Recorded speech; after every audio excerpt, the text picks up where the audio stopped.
Hello friends, ఇలాంటి questions వచ్చినప్పుడు మనం ఎలా చేయొచ్చు అంటే 2 power 3 into 11 into 3 power 2 into 11.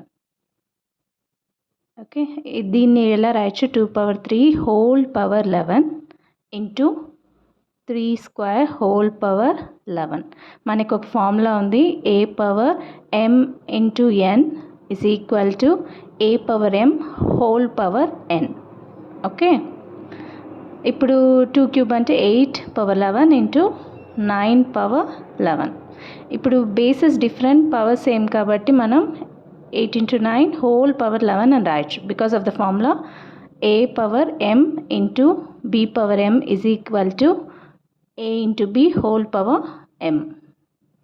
ఇప్పుడు 8 9s are 72 power 11. Thank you friends.